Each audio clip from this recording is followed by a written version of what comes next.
नमस्कार दोस्तों, स्वागत है आपका अपने YouTube channel study with selector में। डेली सेशन चलाते हैं करंट अफेयर का, उसमें हम आगे अगले सेशन पे आज जो हमारा सेशन होगा वो होगा 13 सितंबर का सेशन। हमारा डेली का सेशन होता है, उसमें हम आपको जो करंट के ऑब्जेक्टिव टाइप के क्वेश्चन होते हैं वो करवाते हैं।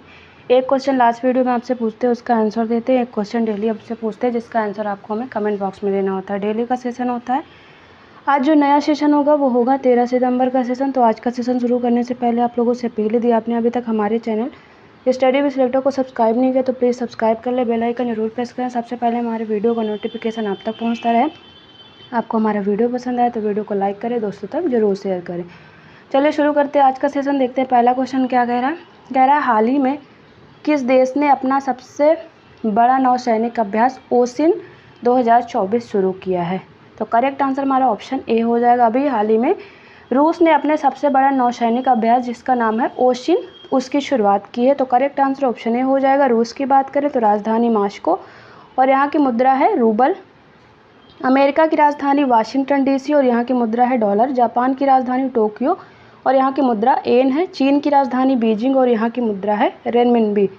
बात करें तो रूस ने अपने सबसे बड़े नौसैनिक अभ्यास ओसिन 2024 की शुरुआत की है। इसमें देश के सभी 5 बेड़े जो हैं वो शामिल हैं। यह अभ्यास प्रशांत और आर्कटिक महासागरों के साथ साथ भूमध्य सागरीय, कैस्पियन और बाल्टिक सागरों में एक साथ आयोजित किया जा रहा है। अभ्यास में जो है 400 से अधिक जो युद्धपोत हैं, पनडुब्बियां और जहाज़ों के साथ साथ 120 से अधिक विमान और 90,000 से अधिक नौसेना कर्मी शामिल हैं। तो रूस ने अभी हाल ही में अभ्यास की शुरुआत की है। अगला क्वेश्चन देखने से पहले देख लेते हैं सितंबर के कुछ दिवस है जिनको रिवाइज कर लेते हैं।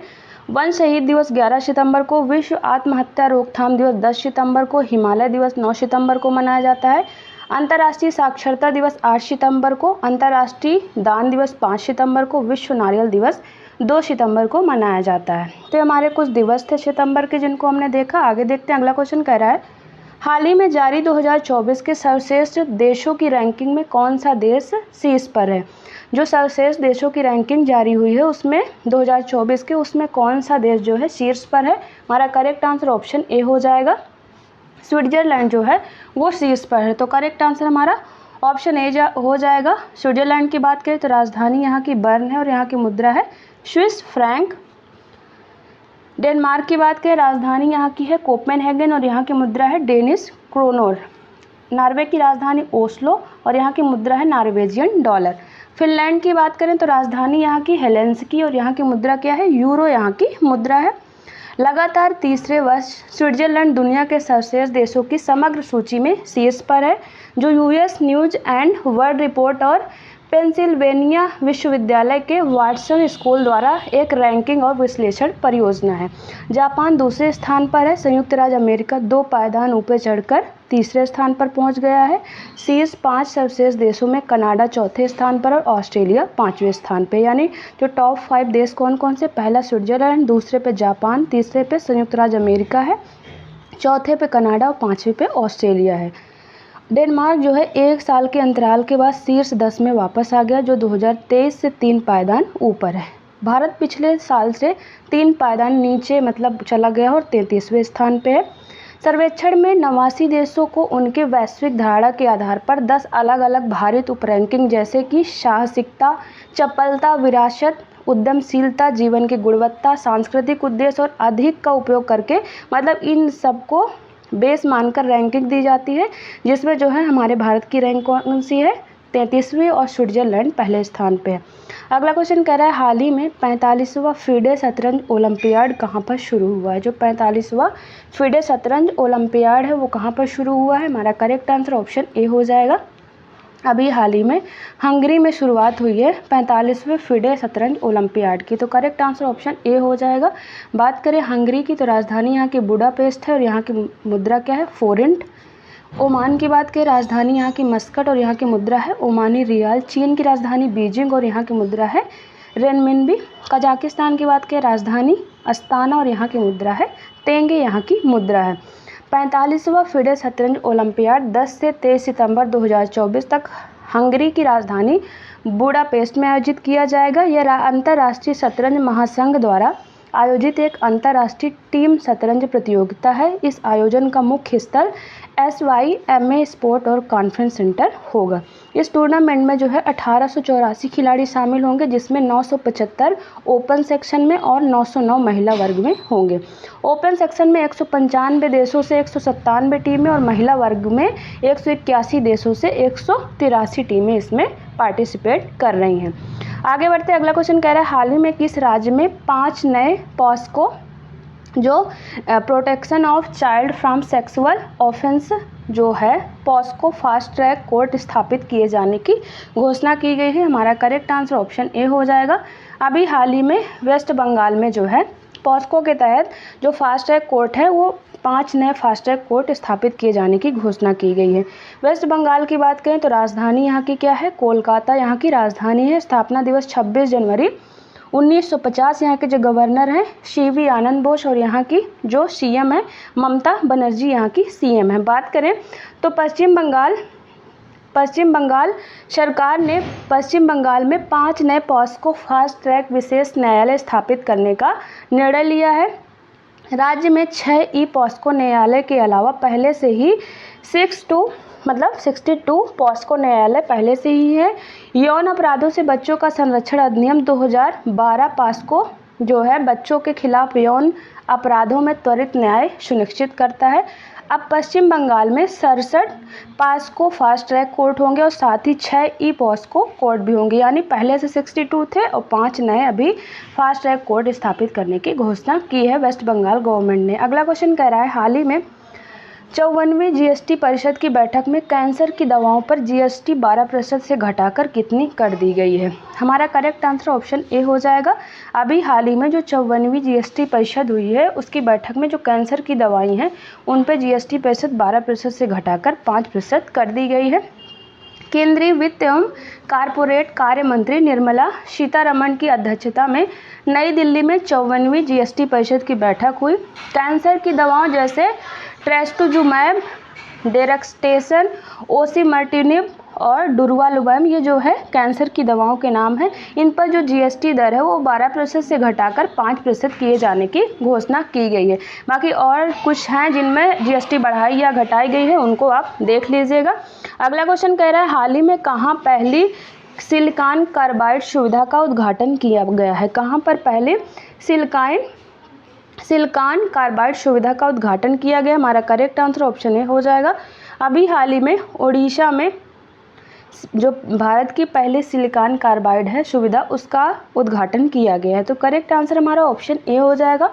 ओडिशा की बात करें तो राजधानी यहाँ के भुवनेश्वर है। स्थापना दिवस 1 अप्रैल 1936। यहाँ के जो गवर्नर है रघुवर दास और यहाँ के CM है मोहन चरण मांझी, यहाँ के CM का नाम है। ओडिशा के मुख्यमंत्री मोहन चरण मांझी ने भारत के पहले सिलिकॉन कार्बाइड विनिर्माण संयंत्र के उद्घाटन समारोह में भाग लिया, जिसे ओडिशा में 620 करोड़ रुपए के निवेश से स्थापित किया जाना है। सेमीकंडक्टर पावर इलेक्ट्रॉनिक्स में प्रमुख अभिकर्ता RIR पावर इलेक्ट्रॉनिक्स लिमिटेड द्वारा विकसित यह फैसिलिटी भुवनेश्वर के इन्फो वैली में EMC पार्क में स्थित होगी। सिलिकॉन की बात करें तो यह सिलिकॉन कार्बाइड जो है इसकी बात करें तो सिलिकॉन और कार्बन से बना एक यौगिक है। इसमें उत्कृष्ट ताप चालकता और इसे उच्च तापमान और प्रयोगों के लिए आदर्श बनाती है। इसका यूज जो यहाँ पर दिया गया है, इसका यूज कहाँ पर किया जा सकता है इसको आप अच्छे से देख लीजिए। जैसे सौर ऊर्जा, इन्वर्टर, LED और एरोस्पेस घटक में इसका यूज किया जाता है।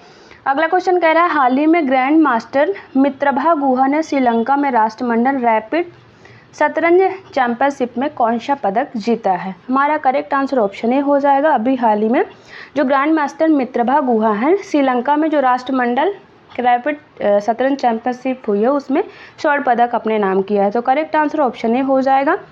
भारतीय शतरंज खिलाड़ियों ने कॉमनवेल्थ रैपिड शतरंज चैंपियनशिप में शानदार प्रदर्शन करते हुए तीनों पोडियम जो है फिनिश हासिल किए, मतलब सिल्वर, गोल्ड और ब्रॉन्ज तीनों मेडल अपने नाम किए हैं। ग्रैंड मास्टर मित्रभा गुहा ने 6.5 अंकों के साथ स्वर्ण पदक जीता, जबकि जो GM पन्नीर सेल्वम इनियान है उन्होंने 6 अंकों के साथ रजत पदक जीता और GM grand master Laxman Rajaram ने 5.5 अंकों के साथ कांस्य पदक अपने नाम किया है। तो अभी हाल ही में इसमें उन्होंने गोल्ड मेडल अपने नाम किया। अगला क्वेश्चन देखते हैं। अगला क्वेश्चन कह रहा है हाल ही में anti submarine warfare INS Malpe और INS मुल्की को कहाँ पर लॉन्च किया गया। जो एंटी सबमरीन है वारफेयर INS मालपे और INS मुल्की को कहाँ पर लॉन्च किया गया है। तो करेक्ट आंसर ऑप्शन ए हो जाएगा। केरल में अभी हाल ही में INS मालपे और INS जो मुल्की है उसका जलावतरण किया गया है। केरल की बात करें, राजधानी तिरुवनंतपुरम। स्थापना दिवस 1 नवंबर 1956। यहाँ के जो गवर्नर है आरिफ मोहम्मद खान और यहाँ के CM है पिनरई विजयन। हाल ही में माहे श्रेणी के मालपे और मुल्की जहाज का कोच्चि में जलावतरण किया गया है। इनका नाम जो है भारत के सामरिक महत्व के बंदरगाहों के नाम पर रखा गया है। इन जहाज़ों का निर्माण स्वदेशी रूप से किया गया है। इनकी लगभग 80% सामग्री भारतीय है। बात करें तो ये भारतीय नौसेना के लिए मैसर्स कोचीन शिपयार्ड लिमिटेड द्वारा निर्मित 8 anti submarine warfare shallow water craft परियोजना के चौथे और 5वें जहाज हैं। रक्षा मंत्रालय और कोचीन शिपयार्ड लिमिटेड के बीच 30 अप्रैल 2019 को 8 जहाज़ों के निर्माण के अनुबंध पर साइन किए गए थे, जिसमें से ये चौथा और 5वां जहाज है। माहे श्रेणी के जहाज़ों को स्वदेशी रूप से विकसित अत्याधुनिक अंडर वाटर सेंसर से सुसज्जित किया जाएगा। ये जहाज स्वदेशी रूप से विकसित अत्याधुनिक पानी के नीचे सेंसर से लैस होंगे। इन्हें तटीय जल में पनडुब्बी रोधी अभियानों के साथ साथ कम तीव्रता के समुद्री संचालन तथा खदान बिछाने के काम के लिए तैयार किया जाएगा।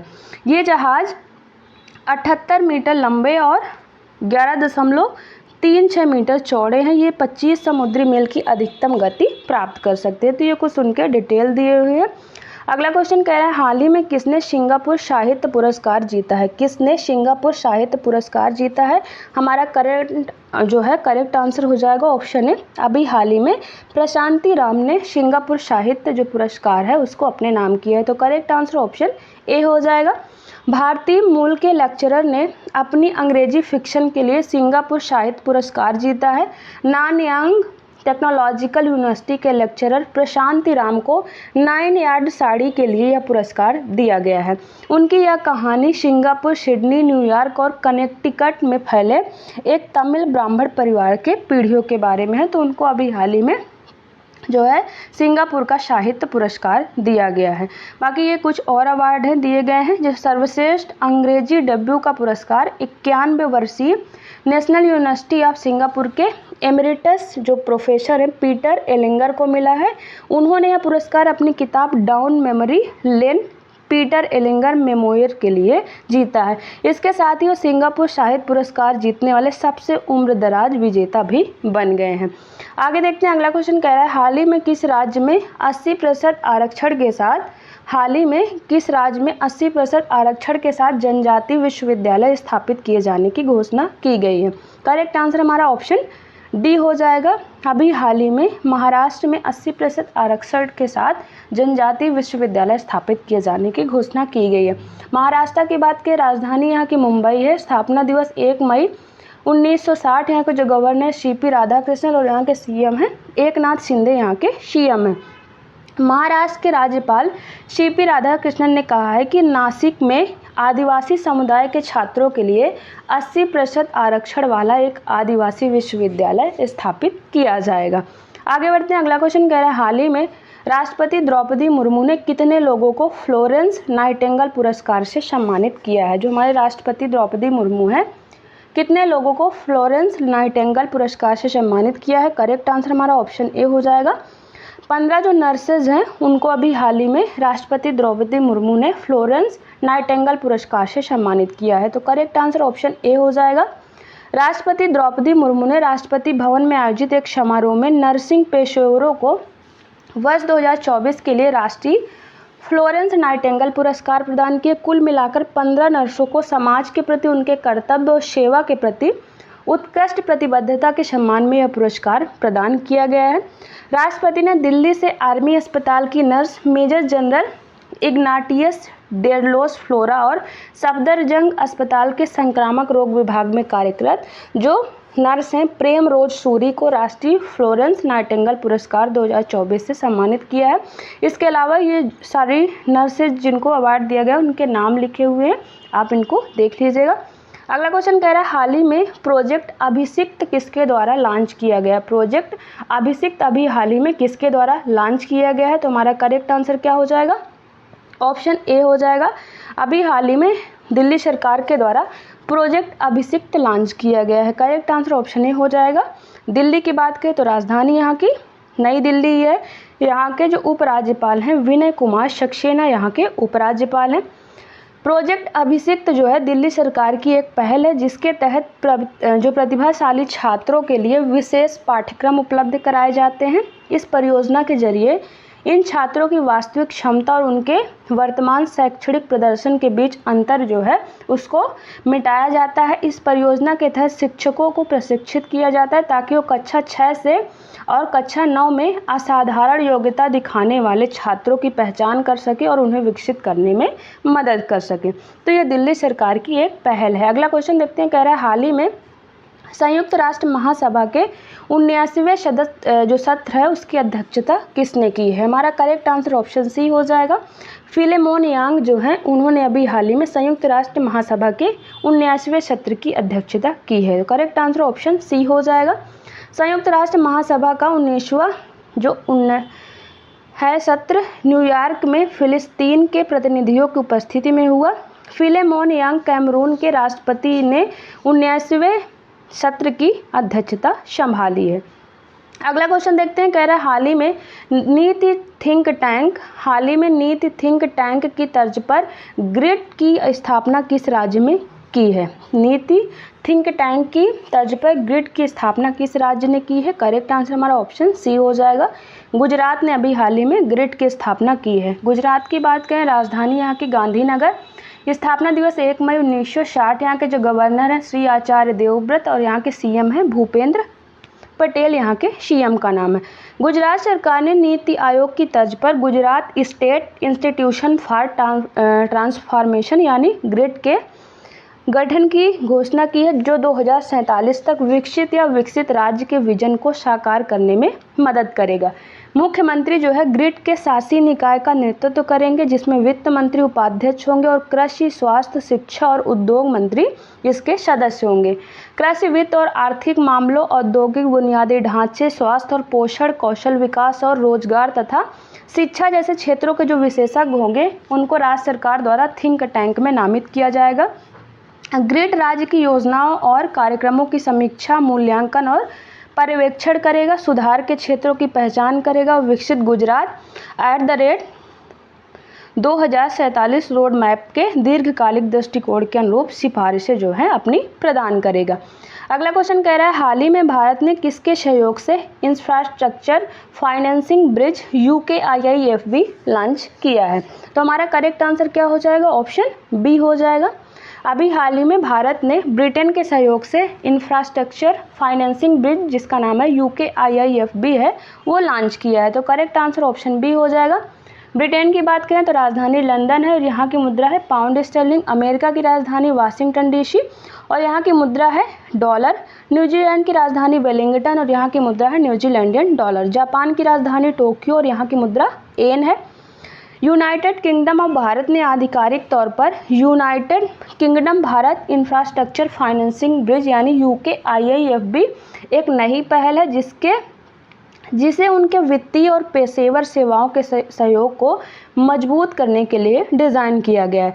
City of London corporation NITI Aayog के बीच हस्ताक्षरित इस समझौते का उद्देश्य भारत में स्थायी बुनियादी ढांचे के निवेश को चैनलाइज करना है जो बड़े पैमाने की परियोजनाओं के प्रबंधन और संरचना में यूके की विशेषज्ञता का लाभ उठाता है। UKIIFB हाल ही में घोषित संचालन समिति है जिसमें HM ट्रेजरी, एओन, अरूप, मार्क मैकडोनल्ड, क्लिफोर्ड चांस और सिकोड्रिया इन्वेस्टमेंट मैनेजमेंट कंपनी जैसे विभिन्न प्रतिष्ठित संगठनों के प्रतिनिधि इसमें शामिल हैं। यह समिति पहल के कार्यान्वयन की देखरेख करेगी जिसमें राष्ट्रीय राजमार्ग होंगे, क्षेत्रीय तीव्र परिवहन प्रणाली, नवीकरणीय ऊर्जा उपक्रम जैसे परियोजनाओं पर ध्यान केंद्रित किया जाएगा। संचालन समिति कई उद्देश्यों पर काम करेगी, जिसमें भारतीय बुनियादी ढांचे में अंतर्राष्ट्रीय निजी क्षेत्र के निवेश को गति देना, निवेश बाधाओं को दूर करने के लिए इसमें शामिल किया गया है। इस तरह जो हमारे ऑब्जेक्टिव टाइप के क्वेश्चन होते हैं वो खत्म होते हैं। एक क्वेश्चन डेली आपसे पूछते हैं जिसका आंसर आपको हमें कमेंट बॉक्स में देना होता है। क्वेश्चन कह रहा है हाल ही में संसदीय राजभाषा समिति का अध्यक्ष किसे नियुक्त किया गया है? Option A Amit Shah, option B Sarbananda Sonowal, option C Suresh Prabhu, या ऑप्शन डी गिरिराज सिंह। तो इसका आंसर आप हमें कमेंट बॉक्स में जरूर दें। अब एक क्वेश्चन जो लास्ट वीडियो में आपसे पूछे थे उसका आंसर देख लेते हैं। क्वेश्चन था हाल ही में अरुण गोयल को किस देश में भारत का अगला राजदूत नियुक्त किया गया है? तो आंसर हो जाएगा क्रोएशिया में अभी हाल ही में अरुण गोयल को भारत का अगला राजदूत नियुक्त किया गया है। तो आंसर हो जाएगा क्रोएशिया। इस तरह जो हमारा डेली का सेशन होता है खत्म होता है। डिस्क्रिप्शन में हमारे टेलीग्राम चैनल का लिंक दिया, वहाँ से आप हमारे टेलीग्राम चैनल को जरूर ज्वाइन करें। डेली सेशन चलाते हैं, उसकी पीडीएफ आपको एकदम फ्री में अवेलेबल रहेगी, साथ में सारे क्वेश्चन के आंसर रहते हैं जिससे आपको रिवीजन में आसानी होगी। तो आप हमारे टेलीग्राम चैनल को जरूर ज्वाइन करें। जाने से पहले आप लोगों से अपील दी, आपने अभी तक हमारे चैनल स्टडी विद सिलेक्टर को सब्सक्राइब नहीं किया तो प्लीज़ सब्सक्राइब कर ले, बेल आइकन जरूर प्रेस करें। सबसे पहले हमारे वीडियो का नोटिफिकेशन आप तक पहुंचता रहे। आपको हमारा वीडियो पसंद आए तो वीडियो को लाइक करें, दोस्तों तक जरूर शेयर करें। चल मिलते हैं आपसे नेक्स्ट वीडियो में, तब तक के लिए थैंक यू।